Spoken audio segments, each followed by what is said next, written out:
I want to personally thank all those who have supported the ministry over the years, especially those who presently do. And you have supported us through your prayers and by sharing the content of the programs with others, volunteering, even financially. You should see the emails. I mean, they come in. We don't talk about them that much, and we get to some of them, but they come in miraculous ways. They come in and they share with us these stories that just rock our world. People who are being reached by the content that God has given them through the ministry. And we're grateful for your friendship, your fellowship, willing to hear us out on different things. I also want to thank you for taking the time to email. We do read every email. It takes a while to get back to them sometimes, but please know that we do consider the content carefully, and we're often moved by what you share with us. Last week, I had 3 different people, in one way or another, 2 of them directly, intimate that they thought we're not going to be around very much longer. I mean, in the same day, 3, boom, boom, boom, and meaning the ministry. All of them were under the impression that we are dying on the vine. So let me take 3 minutes and give you a quick state of the union of the ministry. For the first time since 2006, our entire family has moved up to Utah. We don't have a property. We don't have any connection to Southern California any longer. They've all made the commitment. All 3 of my daughters and my wife, Mary, made the commitment. We divested ourselves of a home that we had there, and we have moved here. And financially, the ministry almost always, except for late 2009 through 2013, those were the salad days, because we were on TV and we were really talking about Mormonism, and boom, we had a lot of support then in the community. But we've been on a hand-to-mouth shoestring budget ever since. And 2003, the donations have dropped 70% since 2013, at least that, but I haven't checked with Derek. But you know what? God has provided, and we trust that He will continue to provide, and we will never stop doing what we do. Even if there's total financial failure in terms of support, we're not going to stop.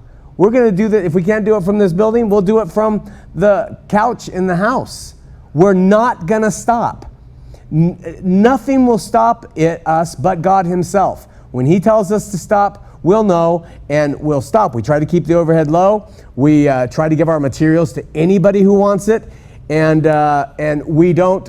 We try not to. We don't preach tithing. We don't put a burden upon people who write us, who are elderly or on a limited fixed income, and God has blessed that. Most people are on a limited fixed income, really, who relate to our ministry. It's always been that way. And we have a few people who have helped us who do have financial means. So it's never been about the financial growth. It's been about us producing content, getting the content, being able to survive so we can continue to produce content for you to take and consider. What are we not going to stop? We're not going to stop preaching Jesus to any and all who will hear. We're not going to stop teaching the Bible from what we believe is a sound contextual position. We're not going to stop explaining Mormonism and Christianity to those who are interested in hearing it. And we're not going to stop trying to help people see that religious traditions based on what we feel are faulty biblical interpretations, like sola scriptura and 5-point Calvinism, or objective Christian institutional demands that are put upon people, materialism within the faith, ardent futurism, strong futurism, claims of a literal, eternal, burning fire of hell for everybody except the select few, insistence on a literal application of Scripture today. We are not going to stop saying that those are not the only acceptable forms of being a Christian. Now, listen carefully to what I said. They are not the only acceptable ways. And what I mean by that is we're not denying people to have those views. And in fact, I admit that some of those views may be right and I may be wrong. But we are saying that those people have the right, Christians who believe that way have that right, and they may be right.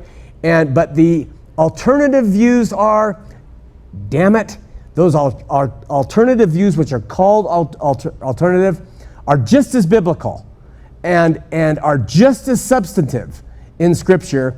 It's just that the more powerful popular view has dominated the limelight in most Christian thought, and so the popular view has been assumed as being the correct view, and just because our view isn't always the popular one doesn't necessarily mean it's not acceptable. So just wanted to bring that out.